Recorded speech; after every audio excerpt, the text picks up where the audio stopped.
Olá, pessoal. Permitam-me me apresentar. Meu nome é Jane Berwanger, sou advogada, professora, doutora em Direito Previdenciário e quero aqui agradecer a oportunidade ao Prev Advance de poder contribuir aqui sobre um tema que me é muito caro, que é o segurado especial, e aqui fazendo um recorte mais específico falando da comprovação da atividade rural. Então, quero agradecer a oportunidade e as meninas de poder estar aqui, a Elaine, a Valéria, de conversar com vocês sobre essa temática. Bom, o recorte mais específico é justamente sobre as provas, tanto na via administrativa quanto na via judicial. Talvez a primeira coisa a se dizer é: tentem ao máximo uma coincidência de provas da via administrativa e da judicial. O que eu quero dizer com isso? É que antigamente a gente, quando ajuizava uma ação, a gente procurava mais documentos, juntar mais e mais documentos, que é para encorpar, para melhorar aquilo que tinha sido apresentado no processo administrativo. Hoje, esse esforço, essa dedicação, de preferência, deve ser feita já no âmbito administrativo. Tudo bem, eu sei que vocês vão dizer que muitas vezes o cliente encaminha o benefício sozinho, e quando você vai pegar o processo, já está com problemas, já está com dificuldades, enfim. Mas eu falo aqui do papel do advogado no âmbito do processo administrativo, de tentar ser o mais completo possível nessa apresentação dos documentos. Então, essa é a primeira dica. A segunda questão é dizer que a gente teve uma mudança muito grande nos últimos tempos na comprovação da atividade rural. Até 2017, o procedimento, o caminho era assim: primeiro o segurado apresentava documentos, depois era feita uma entrevista, e se o INSS tinha dúvidas, ele ouvia testemunhas para comprovar a atividade rural. Esse procedimento já começou a mudar lá em agosto de 2017. O INSS passou a não mais realizar a entrevista com o segurado, e sim, o segurado teria que preencher uma declaração. Era um formulário simples, bem mais simples que a atual autodeclaração, mas que o segurado tinha que preencher em substituição à entrevista. Então, era foi uma forma encontrada para resolver um problema do INSS. Não é que o INSS achava que a entrevista não era útil, que a entrevista não era relevante, ele não tinha mais servidores para realizar a entrevista. Este era o grande problema do INSS. Era um tempo muito grande ocupado com a entrevista e com a oitiva de testemunhas. Então, o INSS modificou esse procedimento lá em 2017. Em 2019, nós tivemos uma mudança maior ainda. Aquela declaração anterior, a declaração do sindicato, também tudo foi abolido e foi substituída pela chamada autodeclaração. A autodeclaração é um formulário que inicialmente seria homologado por órgãos de assistência técnica, mas logo em seguida o INSS já viu que isso não ia funcionar. Mais ou menos assim, não tinha combinado com os russos. Brincadeira à parte, não tinha combinado com os órgãos de assistência técnica que eles fariam esse trabalho. E não deu certo essa ideia, digamos assim. Bom, então o que o INSS fez? Ele instituiu o novo modelo da autodeclaração em setembro de 2019, um modelo muito ruim, tinha muitas perguntas que eram verdadeiras pegadinhas, que induziam o segurado em dizer coisas que acabavam comprometendo a condição de segurado especial dele. Era muito comum isso. Muitas perguntas eram nessa linha. Eu fui uma das pessoas que falei na Câmara, falei no Senado, critiquei, xinguei, enfim, aquele formulário, e depois ele foi modificado. O atual modelo da autodeclaração ainda teria algumas coisas que eu modificaria, mas já é muito, muito melhor que o primeiro modelo. Agora, uma coisa no modelo, no formulário em si, que fica muito clara é que a autodeclaração, as perguntas ali, talvez para quem não tenha estudado com uma certa profundidade as mudanças feitas na legislação pela 11.718 lá de 2008, achei estranhas algumas perguntas. Mas se você pegar a autodeclaração, você vai encontrar lá na Lei 11.718, ou hoje na Lei 8.213, enfim, sempre você vai encontrar ali o motivo pelo qual tinha aquela pergunta. Um parágrafo, um inciso que tem a ver com aquela pergunta. A autodeclaração, ela tem uma consequência muito relevante. Se antes era o servidor que fazia a entrevista e que a pessoa podia dizer: eu entendi errado a pergunta, não foi isso que eu quis dizer, a autodeclaração não. É o próprio segurado preenchendo. Ah, é fatal, é pecado mortal, nunca mais a pessoa vai se aposentar? Não necessariamente, mas ela precisa explicar por que lá na autodeclaração ela preencheu que teria arrendado terras e, na verdade, ela não arrendou terras. Porque lá na autodeclaração ela preencheu determinadas questões que tinha empregados permanentes e não tem empregados permanentes. Então, esse é um primeiro problema. Outro problema é com relação aos períodos que a pessoa informa lá, que também tem que ser condizentes com o CNIS, tem que ter esse cuidado, essa análise, essa comparação com os documentos que o segurado vai apresentar.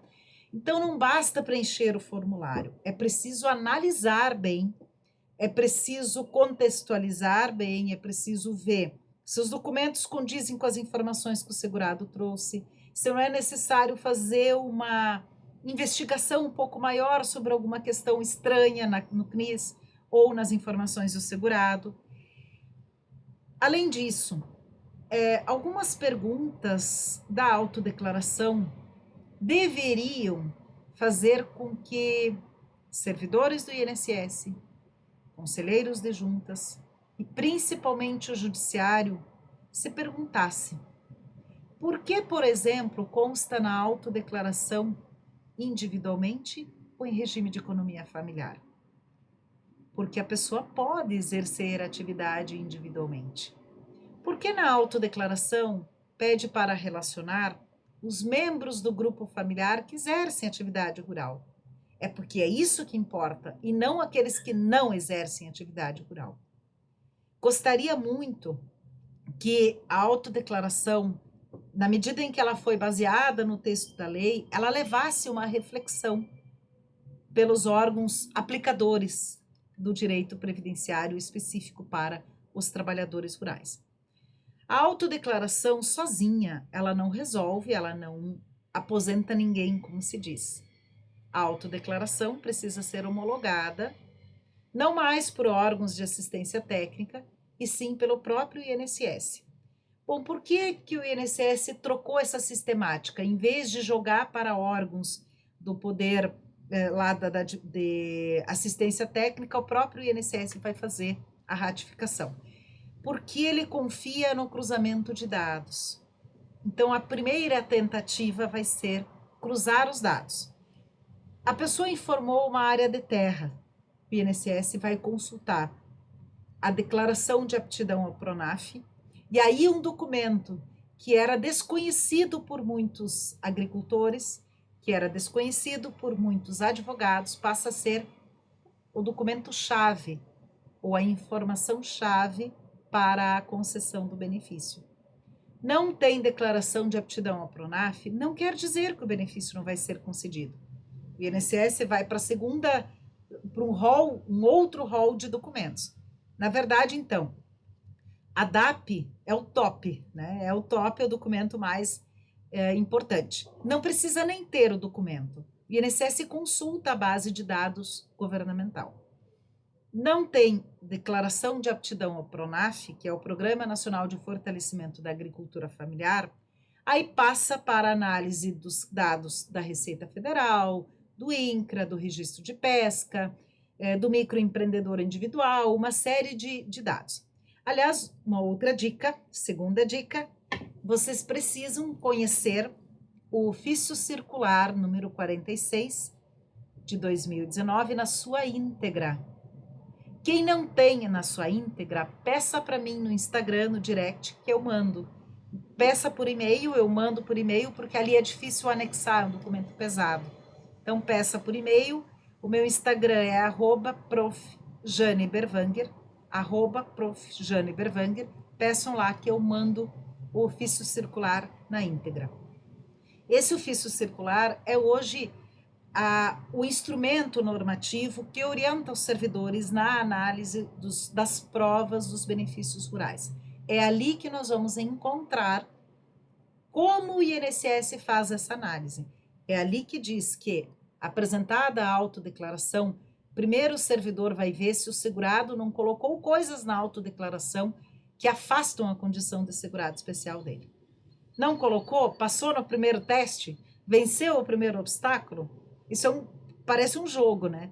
Vai para o segundo, que é o cruzamento com a DAP ou com outros dados, bases de dados governamentais. Não tem nada nas bases de dados governamentais. O pessoal nas aulas, nos meus cursos, sempre me pergunta sobre isso, sobre as bases de dados governamentais. E aí eu digo, não tem problema. Por quê? Porque o artigo 106 da Lei 8.213, que traz um rol de documentos, não foi revogado. O artigo 54 da IN 77, que tem um outro rol de documentos, também não foi revogado.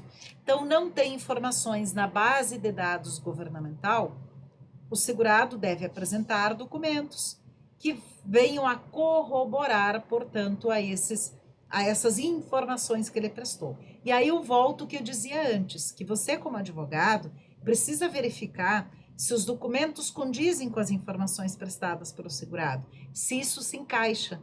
Porque às vezes, muito ingenuamente, o segurado também não se dá conta que não lembra de alguma coisa, de algum período que tenha exercido atividade, que tenha se afastado da atividade rural, enfim.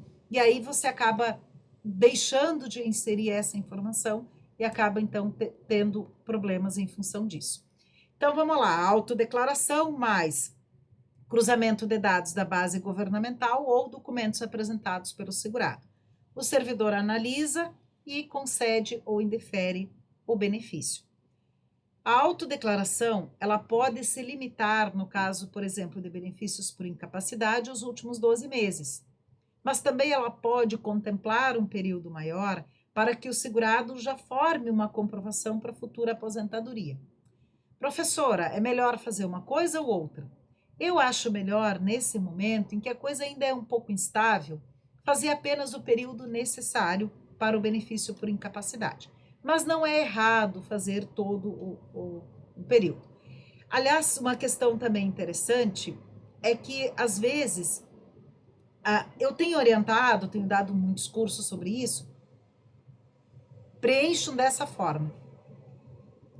Aí vem o servidor e diz assim, não, eu quero desse jeito. Exemplo, a pessoa desempenhou atividade rural por um período de 10 anos, se afastou 3 anos, voltou e trabalhou mais 5. Se tem 5 campos diferentes para o preenchimento do período, é porque eu posso colocar tudo isso na mesma autodeclaração. Mas vocês vão encontrar servidores que vão dizer, não, eu quero uma autodeclaração para cada período. Preencha e seja feliz. Não complica com isso. Faz do jeito que ele quer. Agora, tem coisas que fica difícil fazer do jeito que ele quer. Eu já acho, por exemplo, muito mais difícil preencher uma autodeclaração de um empregado rural, porque a autodeclaração é do segurado especial, ela não é destinada ao empregado rural. Diz lá em cima, autodeclaração do segurado especial. Tem o modelo autodeclaração do segurado especial rural e do pescador artesanal. Então, a autodeclaração é do segurado especial, não é do empregado rural. Outra dica, o segurado faleceu ou o segurado foi preso. As informações constantes na autodeclaração são sobre ele, não sobre o dependente. Tá que no caso da pensão por morte, o mesmo no caso do auxílio reclusão, já não vai mais ser uma autodeclaração, é alguém declarando sobre ele. Mesmo assim, é sobre ele, é dele as informações que devem constar lá, porque o que se quer saber é se o instituidor exercia a atividade rural e não os dependentes. Dependentes podem até ser crianças, enfim. Quem assina a autodeclaração? O segurado, o procurador, o dependente, se ele está em se é pensão por morte, auxílio reclusão, um familiar ou eventualmente um curador, enfim, caso o segurado seja curatelado. Pois bem, seja interditado. Pois bem, prosseguindo. Quanto aos documentos, reforço que existe uma lista enorme de documentos que podem ser utilizados para a comprovação da atividade rural. Professora, e no âmbito judicial, é isso também? Basicamente é isso também. Mas o que eu tenho percebido é que tem juízes entendendo que a autodeclaração substitui a prova testemunhal. E eu sou veementemente contra isso. Eu sou muito contra isso. Por quê? Porque lá na lei continua sendo permitida a justificação administrativa, que é a oitiva de testemunhas. O INSS não faz mais porque não tem condições. Mesmo assim, deveria fazer. Cada um com o seu problema. O problema do INSS se ele não tem estrutura. Mas o judiciário não produzir prova testemunhal, não oportunizar. E aí vai mais uma dica, terceira dica. Incidente de resolução de demandas repetitivas, número 17 do TRF4. É só colocar lá IRDR TRF4, vocês vão ver, o número é o 17. Lá vocês vão encontrar uma jurisprudência do TRF4, que inclusive chegou aí para o STJ, mas o STJ não admitiu como recurso especial repetitivo, que diz o seguinte: mesmo quando foi feita a justificação administrativa, ainda assim, o segurado tem direito à produção da prova testemunhal. O segurado tem o direito à produção da prova testemunhal. Dica: se o juiz suspendeu a audiência, substituiu pela prova, pela autodeclaração, manifeste-se contrariamente, alegue desde logo cerceamento de defesa. O juiz não te deu bola, você pode fazer um mandado de segurança. Quer deixar passar para ver se vai julgar improcedente ou procedente? Julgou improcedente. Primeiro ponto lá do recurso, cerceamento de defesa. Porque você, advogado, tem que pedir a prova testemunhal desde o primeiro momento. Você não está devendo nada para ninguém. Você está querendo produzir todas as provas que você tem à mão. A sentença foi de procedência. O INSS recorreu no primeiro item das contrarrazões, diz assim: olha só, estou aqui, estou querendo produzir prova testemunhal desde o começo, o juiz que não quis, eu insisti na prova testemunhal. Esse é o nosso papel do advogado. Mais dia, menos dia, isso aí vai parar também lá no STJ. Eu acho inconcebível esse entendimento. Bom, com relação às provas em espécie, nem sempre, na verdade, eu diria assim, que o judiciário é muito volúvel nessa questão. Tem hora que aceita uma coisa, tem hora que não aceita, daí aceita uma prova, daí outro juiz já não aceita aquela prova, então não há uma uniformidade no rol de documentos. Por isso, quanto melhor for a instrução normativa, a instrução probatória já na via administrativa, mais chance o segurado tem de ter o seu benefício concedido na via administrativa e no âmbito judicial. A última dica, gente, principalmente quando se trata do enquadramento do segurado especial, façam sempre recurso administrativo. É uma ótima oportunidade de ter o benefício concedido. Temos muitos casos em que o recurso administrativo foi provido, favorável ao segurado. Então, invistam nisso, estudem o recurso administrativo, busquem, façam sustentação oral no recurso administrativo. A gente faz em todos os casos do nosso escritório. Nós temos muitos casos de recurso administrativo. Essa é uma dica que eu dou sempre, recurso administrativo.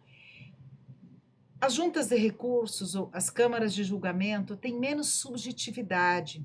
Aquela coisa assim, tenho para mim que no caso dos autos, o segurado não se trata bem de um segurado especial, porque não sei o quê, a quantidade de produção, enfim, acaba se esvaindo, o direito vai vai se descendo pelos dedos, se escorrendo pelos dedos, e você não consegue fazer mais nada. Então, a dica é: faça um recurso administrativo, inclusive quando se trata de prova de atividade rural. Quero agradecer mais uma vez a oportunidade e desejo sucesso ao Prévia Advance e também a esse evento. Um grande abraço.